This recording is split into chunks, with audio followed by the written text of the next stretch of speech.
Hey Arjun, it's a great time to have a interview with you and to know about how you did what you did and where you are today. So why don't you tell our audience a little bit about, could you please tell us about your family, your childhood, and how did you prepare for the first thing, IIT Joint Entrance Exam in those days? Well, childhood, born in Calcutta, Loreto Convent, Xavier's. When I was 7, my dad got transferred to Delhi, 1956. So then we came to Delhi 4 years in St. Columbus. And then my dad got called up for the 62 war. My mom went to Harvard on a Ford Foundation fellowship, some postdoctoral type work. And so I went off to Doon School. So I finished at Doon, December 1964, what was called Senior Cambridge in those days. Correct. And then I had to sit for the exam sometime around May. So I had 5 months off, so my mother told me, look, there's no way you're going to revise sitting at home, so why don't you go into a coaching class? So I actually used to catch the bus from home, I still remember number 24, and go all the way for 45 minutes to S.N. Dasgupta College. I see. And then take the bus back in the evening. And we had a lot of fun there, made some friends, bunked a lot of classes, ate a lot of Roshandi kulfi and other things. But that's really how I prepared for the IIT entrance. It was good because in a way the senior Cambridge curricula didn't cover some of the stuff that the higher secondary curricula covered that was relevant to the IIT, and so fortunately they taught that.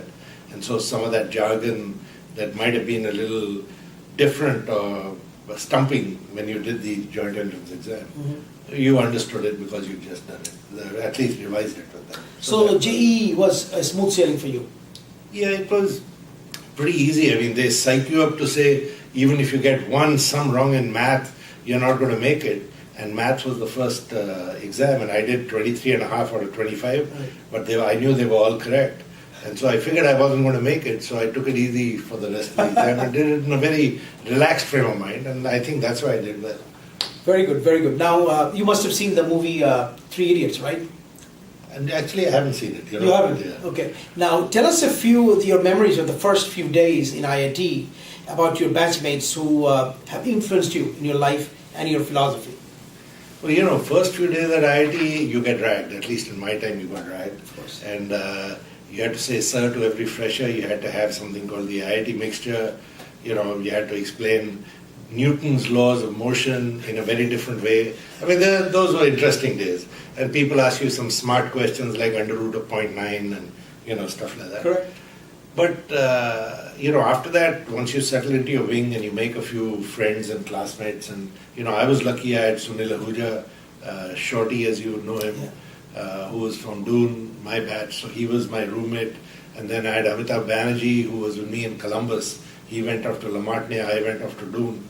But we then met at Kharagpur. And then, of course, we had some colorful characters like Dadan Bhai, who discovered a few days after he arrived that he was our age, but he had done his BSc. He did high school at the age of 12, BSc at the age of 15, and then taught for a year before he came to IIT as an undergrad. So immediately he had a sign on his door saying Dadan Bhai BSc in plastic, so that you knew who you were talking to when you meet him. But yeah, they were interesting. We had a small group. There were 35 freshers in RP Hall the year I joined. So, it was good get to know most of them. And in fact, we still keep in touch. A lot of us still keep in touch. Excellent, excellent. Now, how did the IIT system shape you as a fine human being and a professional? So, it's an assumption when you say fine human being. But I think, as a human being, yes, your school, your parents, your college, they all have a role to play. And, when you say college, it's your personality and your values come from professors. They come from individuals. And to an extent, they come from the system, but largely from individuals. Correct. And so I really think a number of professors we interacted with closely, most of them in my department, electronics and electrical communication engineering, whether you talk of late Professor Sanyal now, late Professor Jay Das, Professor Ayman Faruqi, and I can name a whole lot of them, who actually had a role in influencing you because of the way they dealt with you and the way you handle problems and, et cetera, et cetera. I think also what IIT taught me really was I think what engineering teaches you, which is what IIT taught me, was not so much how to build a radio or build a TV or understand how a radar works. Yes, we did that, but more importantly, it told you how to look at a problem, take a large, what seems like a complex problem, reduce it to a number of variables, and then look at the critical variables and try and get a solution. Mm-hmm. And I think that is what sort of has given me a lot of help in my life. I try to look at problems, at a logical level. I'm actually still an engineer. My wife thinks I'm a machine, but that's how I try to look at problems, and I find that makes the solution much simpler. So, that's what IIT has taught me. So tell me about your favorite teacher. I mean, who influenced you tremendously? Well, it's difficult to say a teacher who influenced you. I think all the professors, both the professors in my department, Professor Jaydas and Professor G.S. Sanyal, had a substantial influence.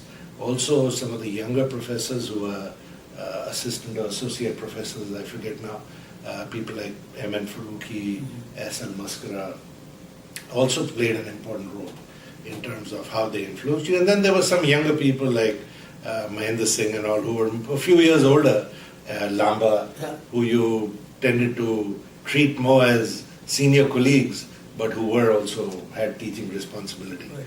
And, they also, so I think all of them had a role to play in, and we spent a lot of time with them actually. Fortunately, in a way for us, we had the Naxalite movement, we had mess strikes, so we ended up eating at professors' homes.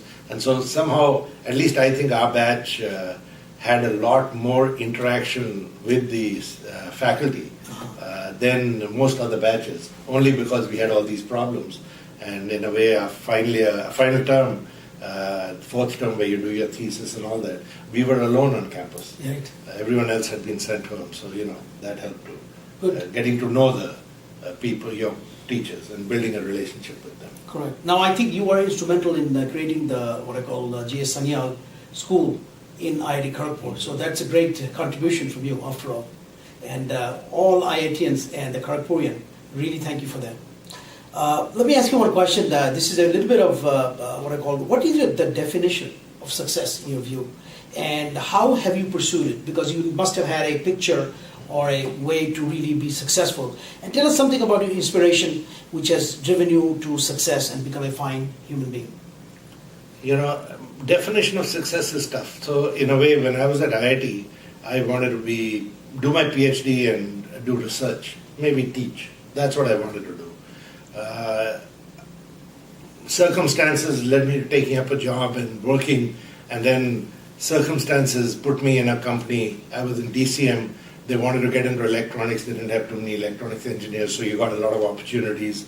And then you got involved in that. You saw the opportunity, you saw microprocessors coming out of the technology. You sort of saw the opportunities it had.